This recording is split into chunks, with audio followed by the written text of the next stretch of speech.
constantly looking at ourselves. Good call. And that is a thing. Yeah.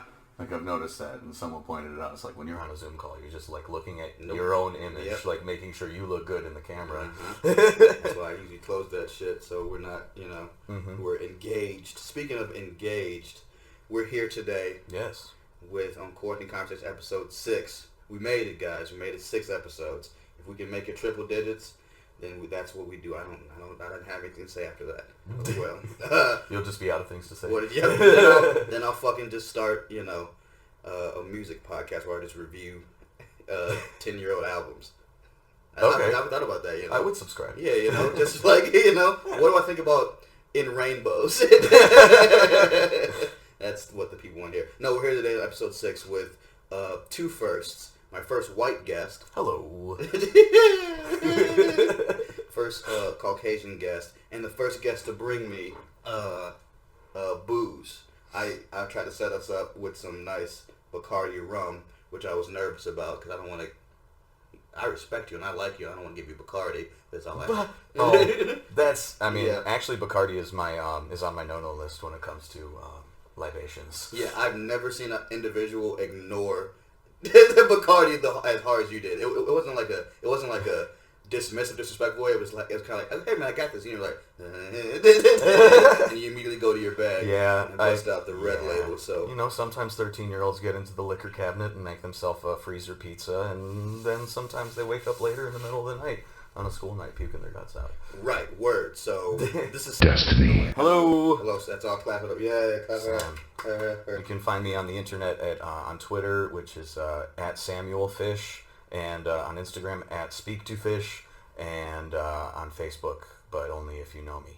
Right. So stay away from the Facebook. But you've essentially said never mind. You've essentially gave us all the tools to find your Facebook name with Sam. Yeah, really. It would not be that hard. In fact, put his Facebook right there. Edit this shit in. Fuck his privacy. Just kidding. Thanks for coming, man. Thank you. I'm excited to be here. Thanks for fucking coming, man. Yeah. This is going to be a jazzy episode, especially because you and I haven't delved into the past of one another like some of my other buddies have. Right. So this episode, I think, is just going to be a real deep dive. I'm excited. A real subnautical plunge. We're gonna make everybody watch us get to know each other. You're watching a first date right now. Mm-hmm. You're watching. Cheers. You might get lucky. Destiny. Might get lucky. Tell me about ye. Where'd you grow up? Oh, here in Chicago. Okay. The real Chicago or like some fucking Oakland? Yeah, if I'm writing my address on an envelope, it says Chicago. Sick. Okay. Because you gotta fucking ask, dude. For sure. You gotta, and then you don't gotta, but sometimes people will reveal themselves to you, I think, through their mannerisms and the things they talk about. Yeah. As well. Yeah. But I'm north side. Okay. I grew up over near the old Irving Park area, kind of on the east edge of that. And before that, from baby to 8 years old, I was in North Center by Irving and Damon. Okay. So pretty much Irving Park area. Yeah. And that's a interesting topography of Chicago too, because I don't know what adolescence is like on the north side.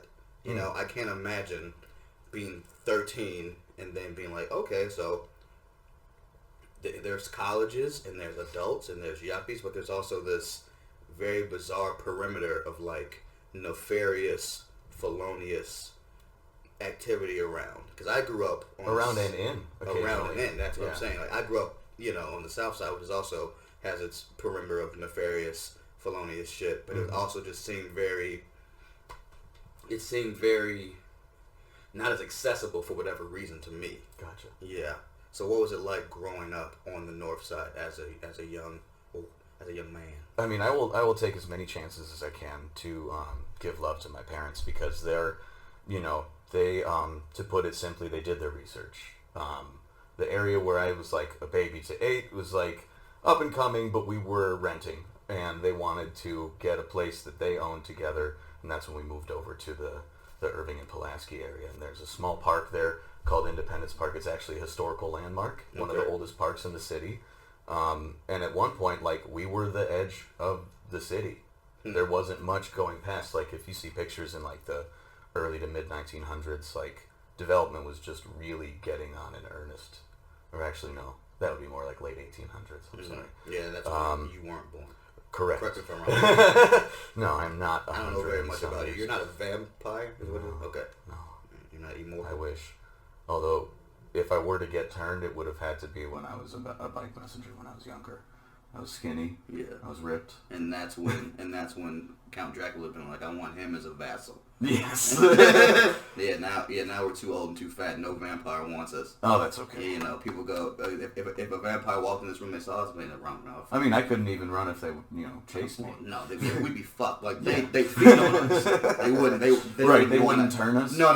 Right, exactly. These guys are obviously Slim Jims. We're the unhealthy snack. Yeah. A vampire on a diet's not fucking with this room, I tell you that. Yeah. So, yeah, I mean, we had the park. We played Little League there. We were going to summer camp there when we were kids. My parents were very involved in the temple. I'm a Jew.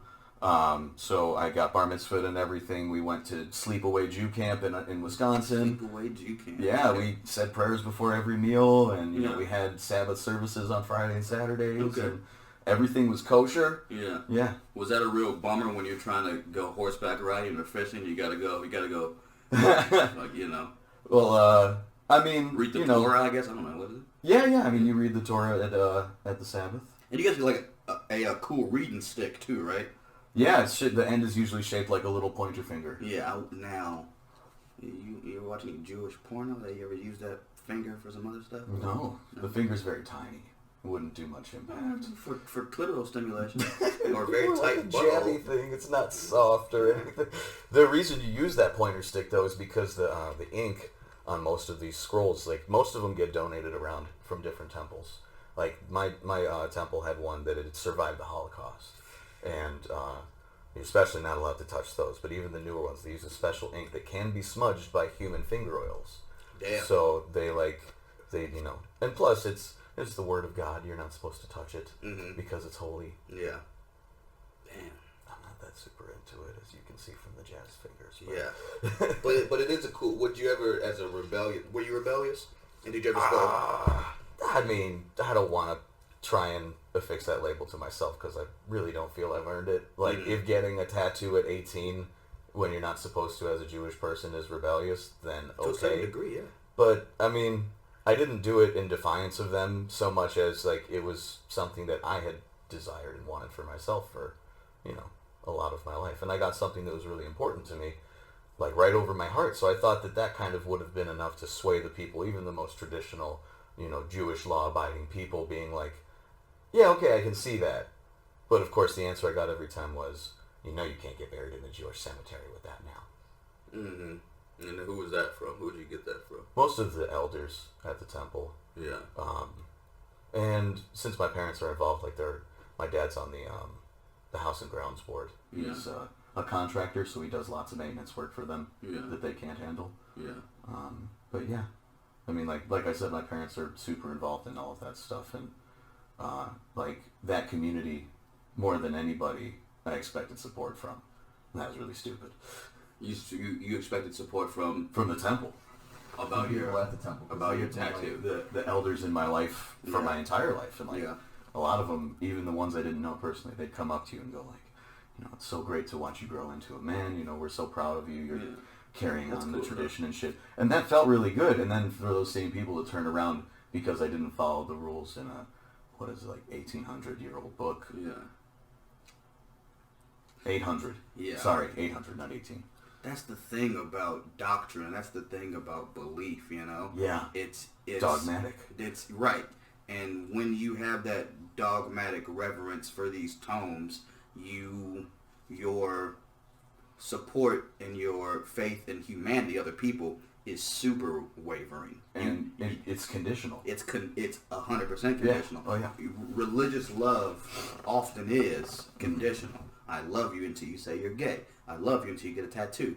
I love you until you do something else that goes against what I've believed without question for X amount of years. You know what I mean? Mm-hmm. And now, see you later. Yeah. It doesn't matter what you've done before this moment. This moment now alters things because my love is conditional, because my love of the divine is unconditional. And they might not like what you did. They haven't told me. Right.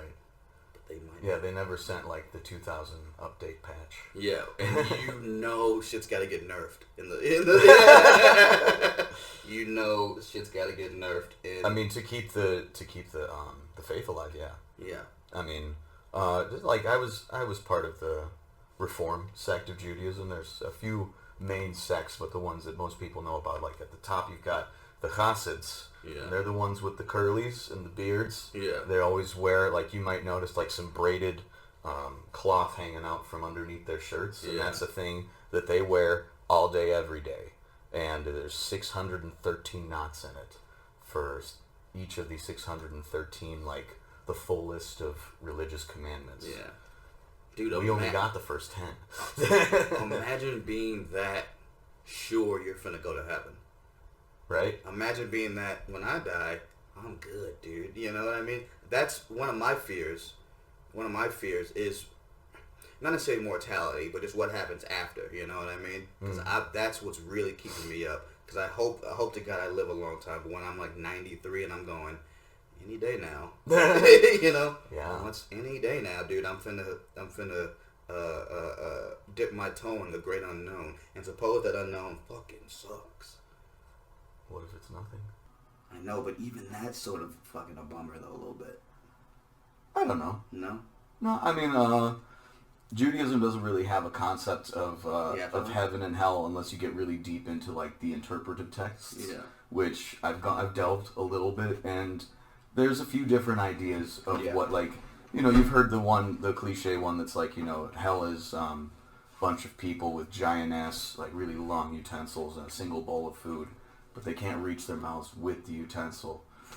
There's that, or the one that I like the most. You know the dude who wrote that got so many high fives after that. Dude, you fucking... we're gonna put this in! So there's that one. Dude, Shlomo fucking killed it!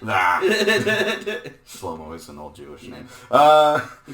So the other one, the one that I appreciate the most is you are kind of this incorporeal form. You're still there, but you're not there. And you can try and interact with other people. You're in this bottomless, shapeless void full of other spirits that you can see, but you can't interact with. And the best way I've heard that interpreted is like being excommunicated. And Judaism being very based in like the family and in the community, like that's a big deal for a lot of people. If you can't talk to your loved ones at all, you can see them, you can try to interact with them, but they ignore you entirely. Like, that would be hell for a lot of people. Yeah, that sounds terrible. Can you see other people's loved ones? Or can you just see That's a good question. I don't know. Because I wouldn't hate that if I could just, you know, step in on some sexual acts, you know. Do just some spying. Hang out on the fuck, you know. Because if I just had to watch my daughter, you know what I mean, get railed all the time, I don't want to fuck this. No, this is hell. This is hell. Can I fucking see someone else? Yeah, can I go next door? Can I see what the Smiths are up to? Did you just give us a peek into your voyeuristic impulses? Oh, big time, dude. I fucking listen, man. There's nothing I like more than just watching some shit from a few yards away, and that is something you know about me now. All right, you know, I like it. I like taking a gander. Okay. I like taking a gander mountain at some lascivious acts. Excellent. Speaking of lascivious acts, Yes. When did you lose your virginity? Destiny. Oh, not till I was 18. Okay. The day after. No. I was gonna say prom, but my girlfriend's aunt was home. She didn't live with her mom. Yeah. So we made out in the back seat of the Ford Taurus that's parked a block and a half away. So be it. But it was like literally the day after graduation, like senior graduation. Yeah. And also the day before I left to go to Germany for a trip for 2 weeks. Okay. That's a good day to do it. It was wild, man. It was an emotional roller coaster. That's a good day to do it, you know what I mean? And you went to Germany, I assume, to get revenge for your people? Well played. But no, I took German in high school my freshman year. Sprachen Sie Deutsch? I'm bitching. Okay. Just like it's been a minute, and I could jump back into that water if I wanted or needed to, but I don't have any reason to. Yeah, But I went to Germany for like I think 10 or 12 days, and there had been an exchange where a school, our sister school in Magdeburg, Germany, sent like 14 of their students over, and they stayed with a bunch of students here. And then it was time to do the exchange, but the only date that worked for everybody, for us, was after graduation. And then at the last minute, every single other participant dropped out of the exchange program because they had trunk parties to go to. This is the last time I'm going to see my friends before we all go away to college, etc., etc. So they traded a couple of basement parties for a different country. Now, to be fair, one of them lives, I think, in like Argentina. She speaks fluent Spanish and like has been there like as an interpreter, and I think like working for their government. I don't know. She did well. Like, no question. I'm not trying to, disparage any of them. They all had their own reasons for staying, but that was an amazing experience. Yeah. And I got all the love. Yeah. I went over there by myself when there had been like 13 other people that were supposed to be there with me, so all the Germans were like, excellent. The only person that came, we love you. I'm like, shower me. Yeah. Damn. I loved it. That sounds really cool, man. I had a great time. That sounds really cool. Now let's go back a little bit to adolescence up north. Yeah. Okay. You said you can't thank your parents enough for making a lot of right calls. Yeah. Yeah. After high school, there's Germany, and then after Germany, what happens to Destiny? After Germany, I came back home and I went to school down at Illinois State University for a year. And insert Redbirds. I mean, I was on the marching band. Oh, sick. What do you... Cymbals. Cymbals? Okay. Yeah. Okay. Yeah, that was cool until it got to like almost Thanksgiving time. We had to go to Youngstown, Ohio to play like at one of the playoff games in the freezing fucking cold. Yeah. And, hand warmers don't do shit when it's 10 degrees outside and it's dark. Yeah. And the boogers, that's what I hate about the cold the most, the fucking boogies, dude. True.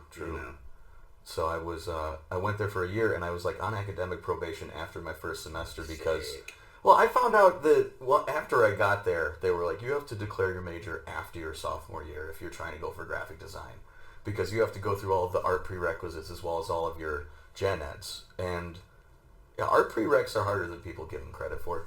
Mm-hmm. It's a lot of late nights in the studios and like in the dark rooms and working, video editing or whatever you're doing.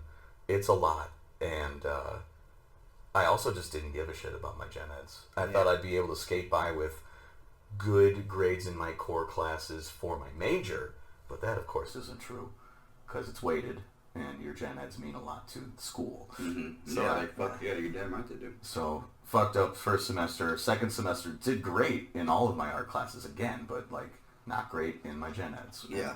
Ended up getting booted. So I came here, and I went to Robert Morris University. What was your parents' reaction to that? They weren't happy, of course, but they could also understand where I was coming from, like vis-a-vis the issues with like, why do the gen eds mean so much? Obviously, I understand basic math. I know what pixels convert into inches and stuff like that. Like, I get it. I don't need to learn finite mathematics. Who needs to determine the space of a cube when you're... And you went to Jones, which is a pretty fucking good school, right? Jones High school, that's a good school, no gym. Really? Yeah. No gym, no swimming pool, no nothing. I mean, okay, yeah, but you say no swimming pool to a guy who went to fucking Catholic schools where there was no... No swimming pool at Catholic school? No, we'd be lucky if there was a goddamn lunchroom that didn't triple as 3 other things. Fair. I guess I'm comparing it more to my Northside compatriots, literally Northside College Prep or Lane Tech or any of those people. I'm sure they like fucking, Lane has like 2 or 3 swimming pools and a football field. But that's so asinine to me. Yeah. Because why? It is like kind of the being stuck on the tradition. Yeah. Of like, the school to like athletic performance leagues and stuff like that kind of that weird pipeline. But also, what athletes coming out of Lane? You know what I mean? Honestly, I can't tell you. That's what I'm saying, dude. If fucking they were making Phelps and fucking Ryan Lochte's, then okay, give us another swimming pool. But you just need one, all right? Lane Tech. Let's not fucking go I won't nuts argue here. with that. You got a 17th century castle as your campus already. Let's push the brakes on.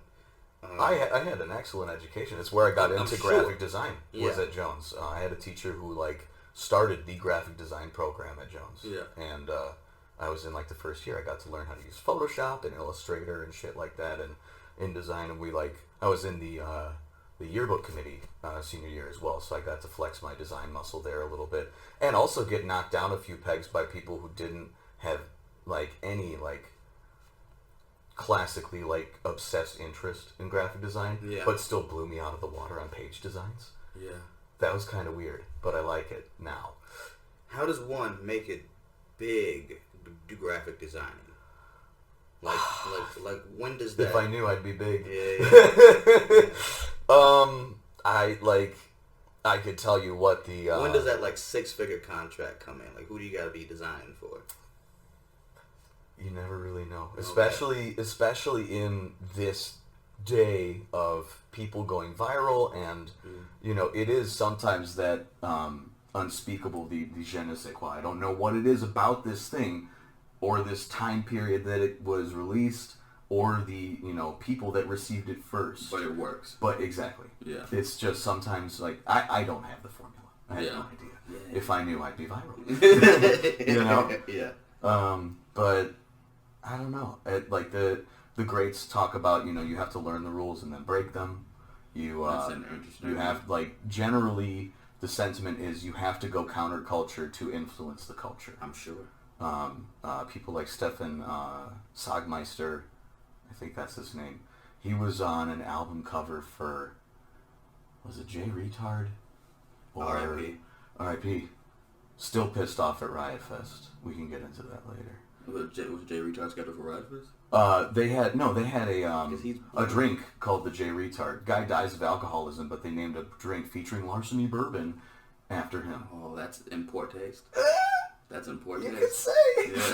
Yeah. So, but yeah, he was on an album cover, literally carved the album name into his own chest, and then had someone write the track list with a razor blade on his back, and that was the album cover. What the fuck? One of my best friends in college was a huge Jay Retard stan. Mm-hmm. And I listened to a few tracks. I didn't get it, but it's the same way that I didn't get G.G. Allen. Okay, yeah. right? Because I'd heard that. I also don't get that. I'd heard that he carved the album title in his chest. I'd heard that, but that seems like G.G. Allen just taking a shit on stage a bunch of times, or cutting his dick open. I didn't know about G.G. Allen. So fucking insane. If you busted out a fucking Glock right now, put it in my head, I was like, hey, name 5 G.G. Allen songs. I go, just blow my fucking brain. I don't know, but same here. But I do know that he used to be doo-dooing on stage, and I can't imagine. But the tradition lives on of extreme stage performance in Slipknot. They used to dry bag their shits and throw it into the crowd. That's so disrespectful. They also call their fans maggots. Also, one of the 700 guys from Slipknot said that he found a dead bird in his driveway and he put it in a jar and took it on tour, and eventually, through decomposition, the bird turns into ooze. And so on stage, he'd take the jar, open it up, fucking huff it, and just puke. Jesus and I heard Christ. that, and I heard that at 16, and was like, "This is the best band ever!" I love it. He's fucking taking. I love it. Yeah, dude. Oh my gosh. And that's from a 16-year-old black kid, right? Because I was always very much I grew up in a super black neighborhood, and I just didn't get what niggas was doing. I didn't understand. I didn't get why everyone loved, I don't know, fucking Cameron that much. I didn't get why everyone loved fucking, the Hot Boys. I didn't get it. Okay. But I do know that I listened to Slipknot, I listened to Korn, and I was like, but this is kind of my shit, though. For sure. And back then there was no internet, so you couldn't connect with people who looked like you and who liked the weird shit that you did. Right. So I always felt kind of isolated in that regard. I think people should not discount how important the internet community can be to people. It bridged gaps. It's saved a fuck ton of lives, I bet, too, you know? Sure, yeah. I felt deep isolation. I felt deep alienation. I felt all that shit because of my inexplicable tastes or lack thereof. Mm-hmm. and then you know, high school happened in MySpace, and then I was able to see other black people who fucked with the shit that I fucked with, and that made me feel, that gave me confidence, right? For sure. Because when I went to high school, I didn't see that many white people. I grew up on the South Side. I went to high school on the East Side, and those were like the first white people I for real saw. And then I was like, oh, these guys have to love Slipknot. It's their people. And now, but hey, you got Slipknot? I was like, no, dude, I like fucking Lil Wayne too. And I went, oh, so white people aren't even my people. Oh, Sorry, okay. bud. Oh, okay. Oh, never mind. I'll never forget that. I'll never forget it. But my best white friend, his name was Kyle Begley. Shout out Kyle. He was like, we were talking. We were walking home. We were walking to the bus, and we were talking. I forgot what the conversation was, but he was like, Did you say Begley? Kyle Begley. Did he have a sister named Crystal? I don't know. Okay. Maybe. I went to a school with Dun- Crystal Begley. Me dun- and dun- Dominic, dun. actually. Maybe, I don't know, maybe. But no, he was like, I forgot what we were talking about, but he said very sincerely, he's like, Cum laude. white people hate each other. And then when he said that, I started to like go, because then you look at like politics, and you look at how politics are white Democrats and white Republicans, and there's that hate. And then you look at sports, and you go, you know, like let's say soccer, you go white people, and like I think white people create paradigms in which to hate each other. You know what I mean? And then or even like neighbors, right, are going postal. These are all like ways of saying One of those happened recently, not too far from me. someone going postal or someone. Not postal because he was a truck driver, but Oh yeah. yeah, he lived in a like a high-rise building, and he shot his whole family, and then went downstairs and shot his neighbors. This was like a month or two ago. Dude, Maybe that's 3. No, it has to be like 3 or 4 because we've been in isolation for like 2 months almost. well. If there's anything that's gonna make you off your wife and kids, This was pre-isolation. That's Yeah. the part that makes it weird. yeah. And I shouldn't laugh at that because I hear that domestic violence cases are rising right now during these close calls, Yeah. which is super traumatic. It really is. And then I go, where do these fucking people go right now? I mean, if you're looking for a little ray of sunshine, Yeah. I read a headline, Lightfoot is working with Airbnb to put up people who are dealing with those kinds of Amazing. situations. Amazing. Fuck. Like, Let's get that link. I mean, I saw the headline once. I need to see it from more than one place to know it's real, but yeah, if that's real, then, you know, shouts out to Lightfoot That's for doing that. that's a power move, definitely. 'Cause that is something that's scary. You know, I'm a teacher, and I get scared when I think about it. Because, you know, some of the kids have expressed less than ideal home situations. Yeah. And I go, what about so-and-so? What about so-and-so? How are you? I'm reaching out an email. But that's only email, you know? So if you I fucking... mean, you know, that's amazing. Yeah, but it's what I can do. It's in my... what's it? Locus of control? Whatever the fuck a locust is. What is... Have you heard that term? I thought it was just locus, Locus, and I think it's something about finding, like, the center. I don't really know. Yeah, they say that shit at my job, and I go, what the fuck is a locust? I just imagine a giant fucking... Yeah, what the fuck? Whatever, but yeah, that's what's in my control, so that's what I do. Yeah. Anywho, Got Dark, Quarantine Conversations, Episode 6. Like, comment, subscribe. Yeah. Shouts out the internet. Shout out internet. Ray of Sunshine, you had mentioned you had a B-Day recently. Happy belated. Oh, thank you, sir. Happy belated. The Here's big, to me. the big, 3-2. Three tap, what is it, dose? I don't know. Yeah. Trey Deuce. Trey Deuce, the big three twos. That is correct. How's having a birthday when the United States is shut down? How was that experience? I do not mean to come off sounding flippant, but my life hasn't changed much. Yeah. I shop for Instacart, so I'm out every day, more or less, either shopping for myself or dropping off laundry or, you know, whatever other things I might need to do on my one day off a week. So life is not that much different, except now I wear a P100 mask. I probably should have brought it upstairs flex. for a visual aid. Yeah. Sure, yeah. Although I didn't wear the shoes that match it, so totally. Oh not damn worth that! it. Yeah. Missed opportunity, mixed flex opportunity. Definitely. Yeah. So, but yeah, I'm wearing my mask. I am, you know, I have a can or two of sanitary wipes inside my car at all times. I've, you know, washed my hands or sanitized them at every store I go to. Sanitize the cart all around the top because I'm one of those assholes that grabs the cart from the front and walks with it behind me. Damn, there's like 3 of you though. Why do you do that? Sometimes that's just the closest part of the cart to grab. And then when you get enough space, you like pull it out of... I feel like I'm a relay racer. I kind of like shove it ahead of me and then grab it like I'm some kind of action video star. That's super... super douchey? Yeah. Cool runnings. Oh, shit. But, yeah, so I'm trying to be very careful, and that, factored into birthday. I wanted to go for a walk, but it wasn't that nice of a day. And my girlfriend works at a restaurant. She's also an essential employee. She manages a sushi restaurant. I'm making Evanston. that fat cash, dude. No. In Evanston, too? Evanston, You mean Evanstonians aren't fucking eating sushi? Oh, they are. Yeah, exactly, they are. dude. But they're also, like, trying to have conversations with the person doing curbside drop-offs in the middle of a rainstorm. So it's a trade-off. Like, she runs out with the thing without a coat or an umbrella, and the person's like, "Where's your umbrella? How are things?"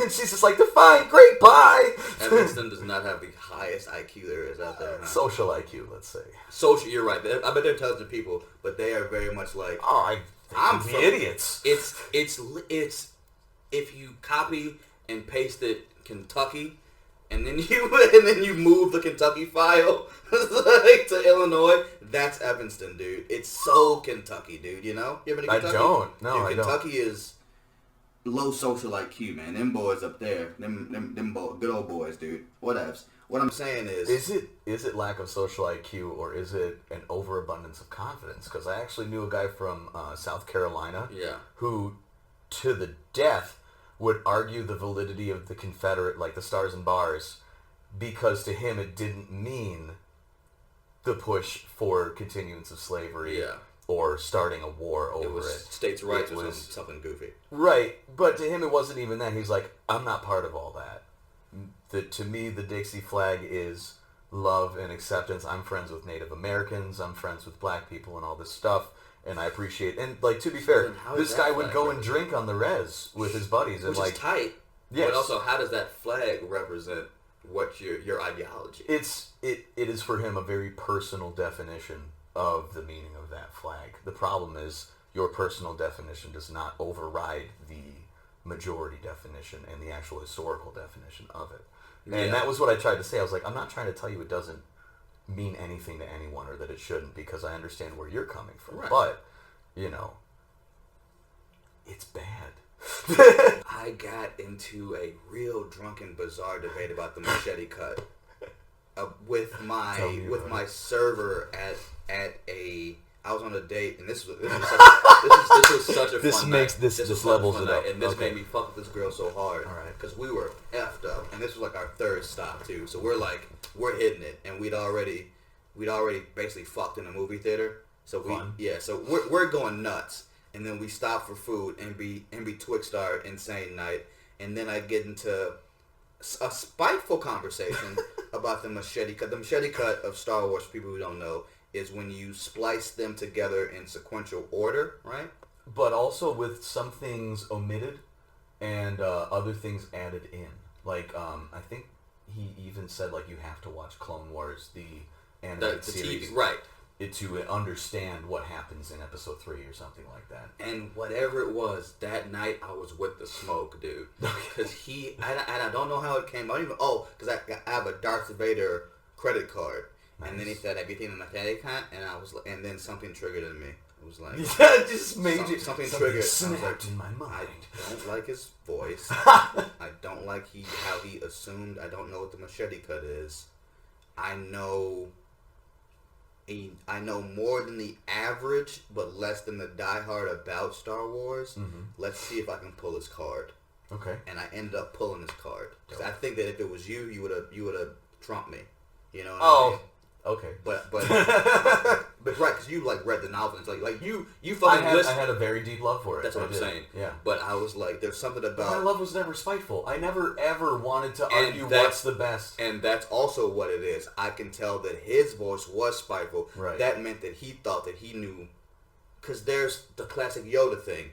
Yoda's never a dick because Yoda's like, but I'll beat the fuck out of all of you. It is kind of like an expression of one's power to always be that level of calm. Yeah. Right. Yeah. And I didn't sense that in this guy, I sensed a way of like He was baiting you. He was baiting me, Yeah. so I went, all right, I'm your He started a chess game. I'm your Huckleberry.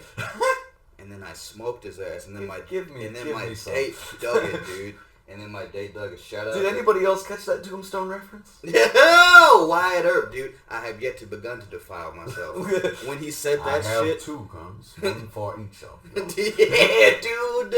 Yeah, and then when homeboy spins his gun, he's doing all the tricks and everyone's clapping, and then Wyatt, and then fucking Doc Holliday spins his glass, and he immediately just like. He makes everybody laugh at him. He's just like, Yeah. yeah, look at me. I can do some pageantry too. Do-do-do-do.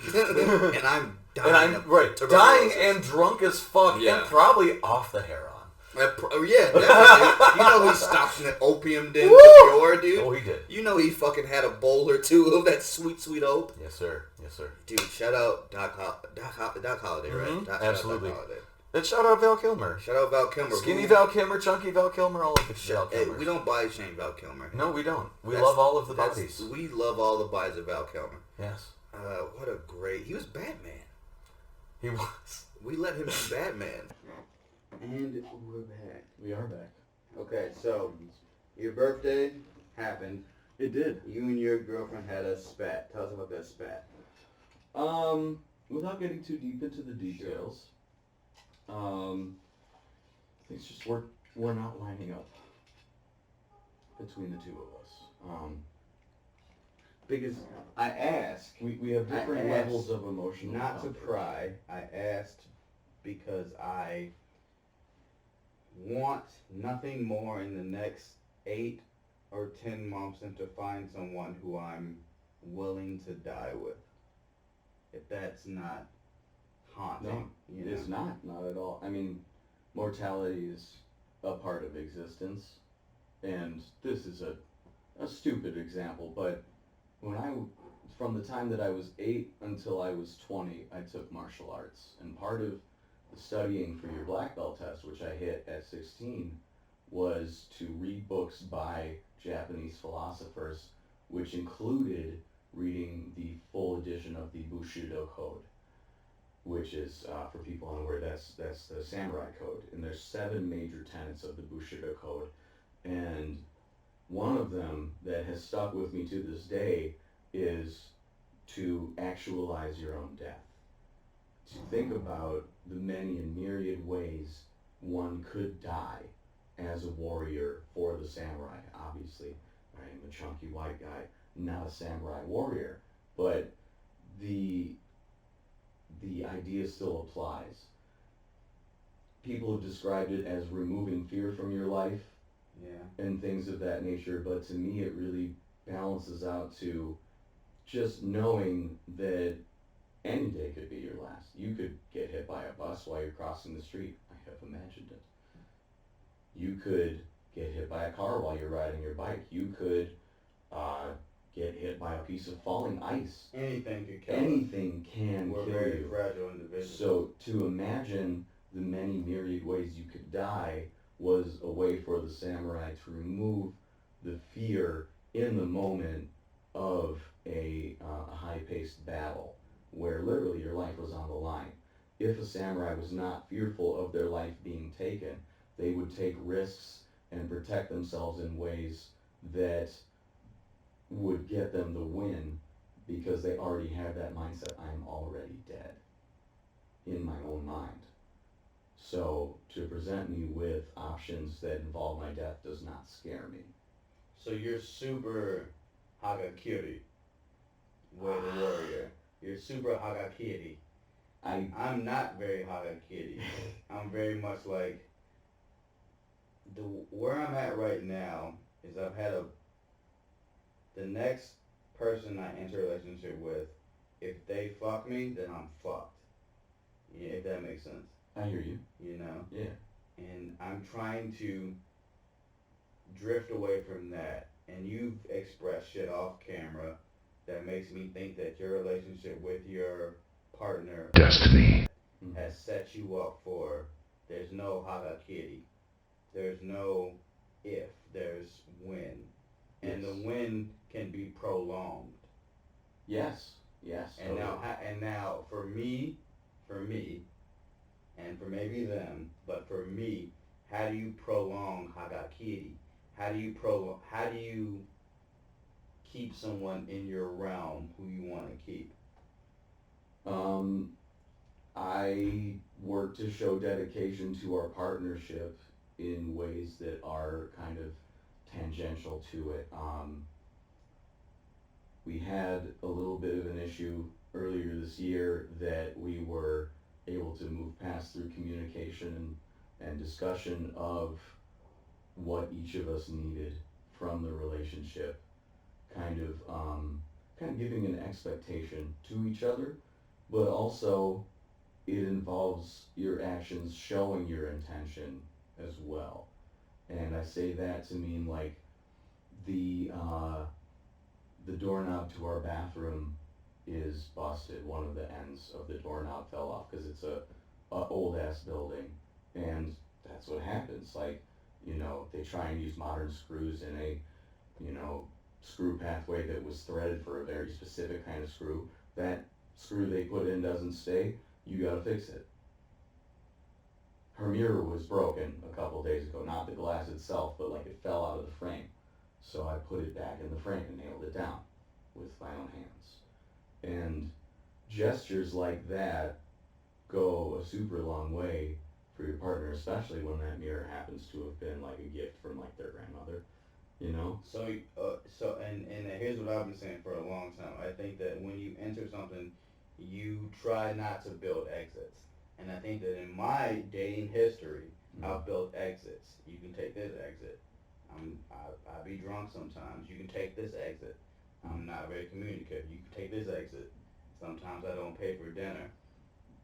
And I think when you find someone, you eliminate those exits. You go, I'll pay for dinner. I won't be wasted all the time.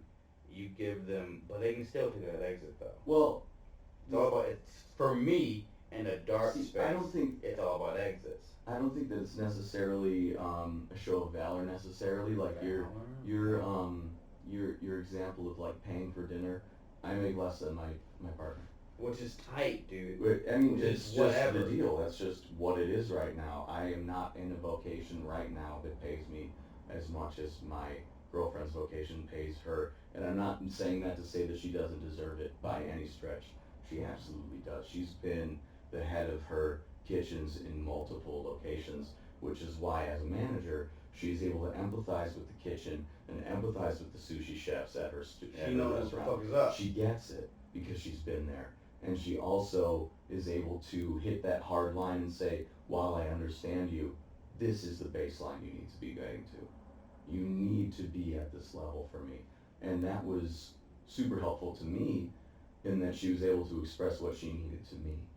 And that's a carryover from her work in a sense, but like, she's a boss in every sense of the word.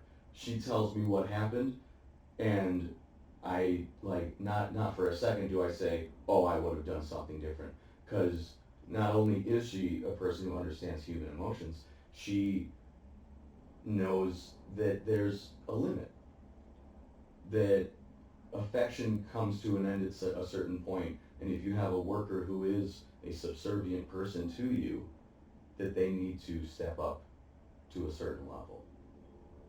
Does that make sense? It does.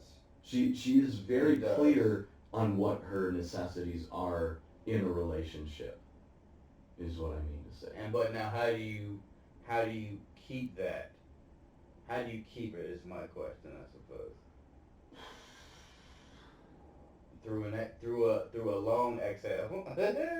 See, this is weird for me because usually I like try and play it off and say like I've been lucky, and that like There's it's more a than luck. fucking rainbow. There's more But than luck. there is more than luck, and I Exponentially. don't like tooting my own horn, but I am very dedicated to our relationship going the distance, and so therefore in our home life, I have been, because I'm easily prone to like a depressed outward expulsion of And now, effort. what does that mean, though? What is prone to a depressive mindset look like And In my form, it looks like a guy sitting on his phone, not doing much. Which, to be fair, I'm still not doing something.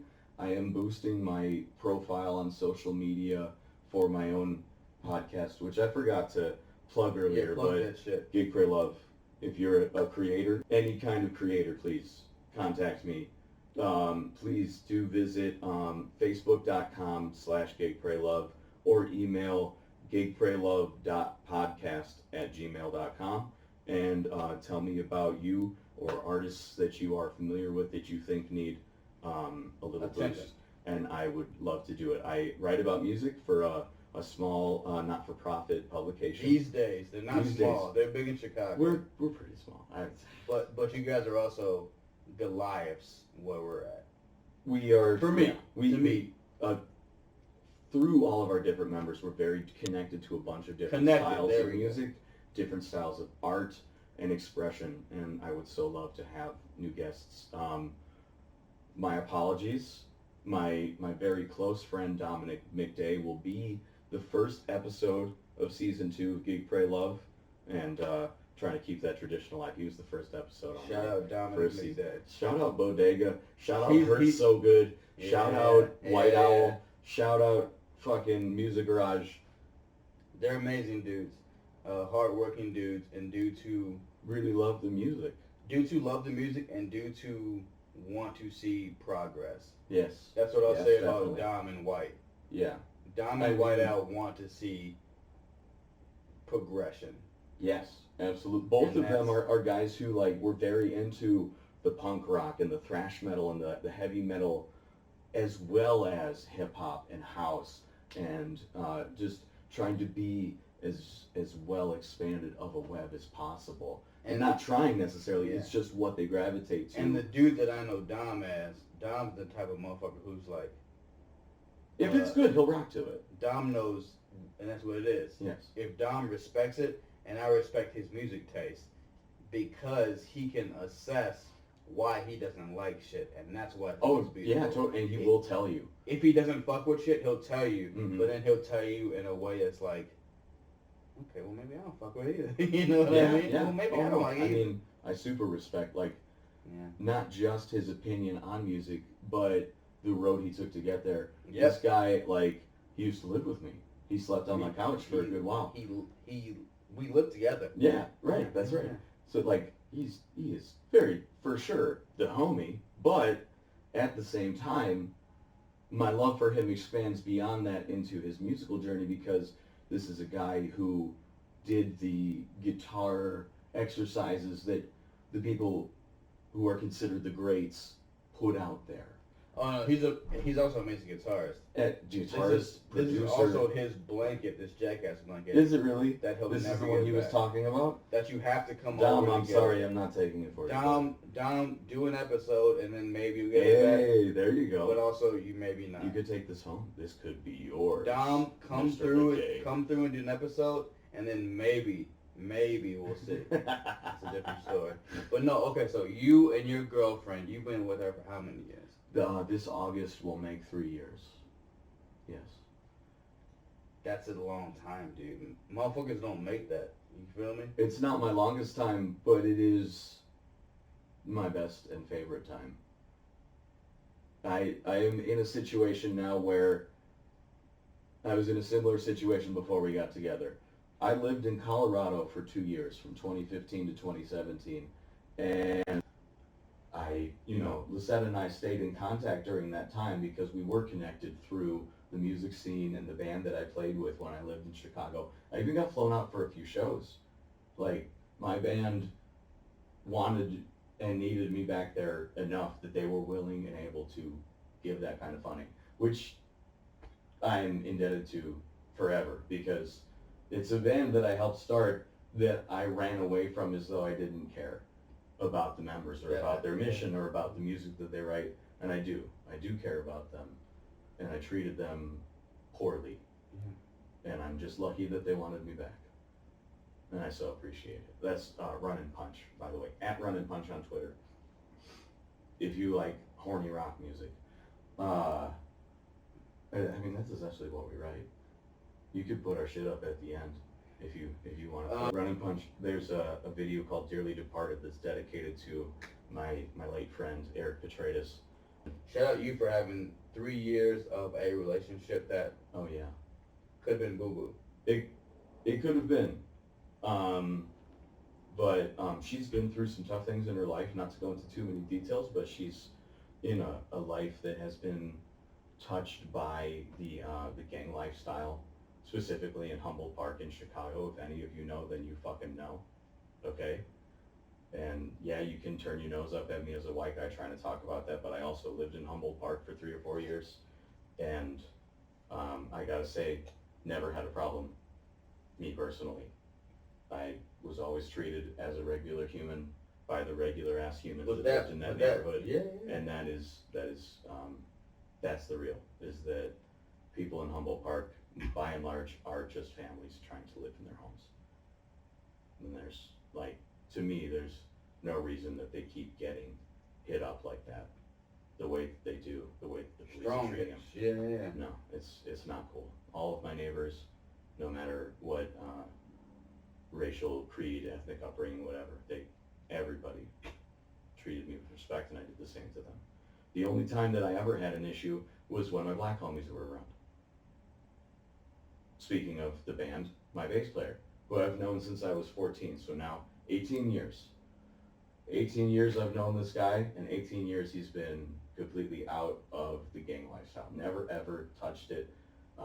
Certain members of his family turned to what they had to keep life going and to support their family, but my bass player Anthony was never a part of that. And one night at about 11:30 we went out for blunts at the gas station by my house, and it was past open hours, so they were just taking orders through the window. You know that deal. So they took his order, he got his blunts, I got my drinks for the guests that were at the party we were hosting, and we're walking away from the window, and a car pulls up and hard parks right in front of them. And it's a couple of Puerto Rican dudes, one Hispanic presenting, one very light skinned, and the light skinned guy was the one capping super hard. So, Such is the way of shakedown.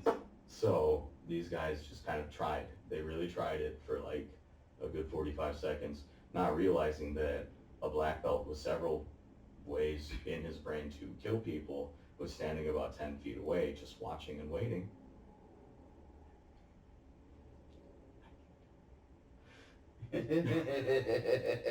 But nobody look at me. Do you think I can kill a person? Maybe. No, you didn't think that before I said that. Maybe, yeah. I don't know. But that's. I mean, I'm unassuming. I have white man face. But you've got. I your kind of secrets. blend into the background, But you've got. and your I'm okay secrets. with that. But yeah, Anthony got accosted by these two local gangbangers, and he did the best thing you can do in that situation. Just give him the truth. I don't do any of that. I've never done any of that. And they just kept saying, wreck your set. And he's like, I don't do that. And they're like, where are you from? Doesn't matter. I don't do that. And he stayed on message. And after a little bit, I just kind of like chirped from a few feet away, you good, bud? And he turned around and said, yeah, let me just finish this up. Turned around and said, we all right? And then just turned around and walked away without waiting for a response. Like, my guys are heavy, and they know they're heavy, and it's not because they have gang ties, it's just because they know that they've got people in their corner. Again, we're drifting away from the point. We are. Sorry. The point is, your girl. I forgot that was the original point.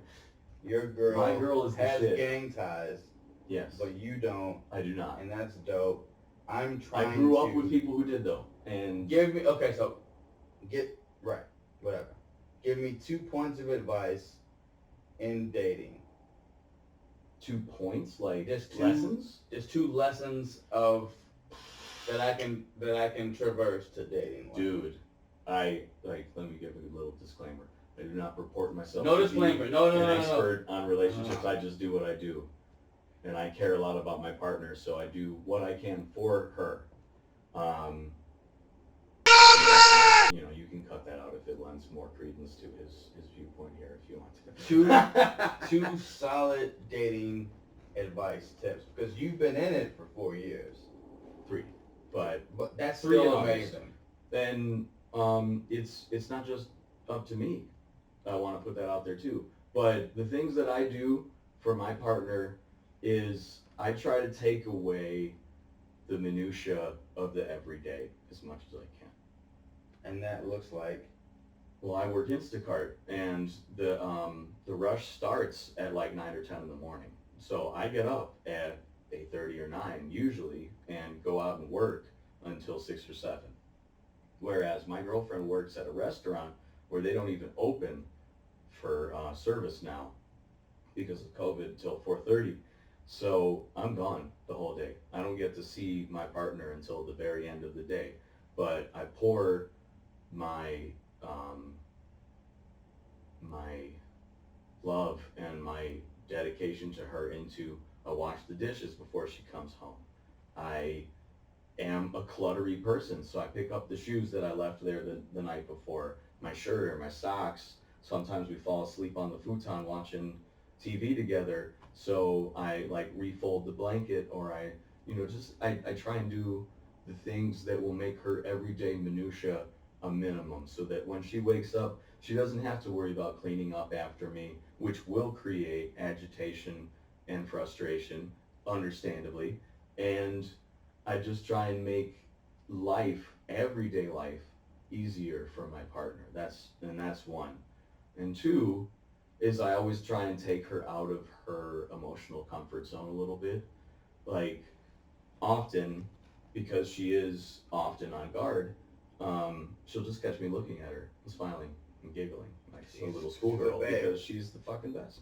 And I love her so much. And just looking at her and seeing her smiling and enjoying some TV, or seeing her playing with our cat, or with our bearded dragon, or just looking cute as hell in her pajamas, whatever it is, I make sure that she knows that my love for her extends beyond the, oh, you look all good dolled up, you look good behind that stove working to make food for me. I try and make sure that she understands that you look great because you're you, and I love you. That honestly would be probably the most that like I work for in our relationship, is to keep her understanding that when she wakes up in the morning with cluster in her eyes, she is the best thing I've seen in my entire life. And that's what I try to do for her. And I hear that. I'm lucky that not only she's willing to accept that affection, but also in that I found a person who makes me feel that way. I hear that. Who makes me feel that way.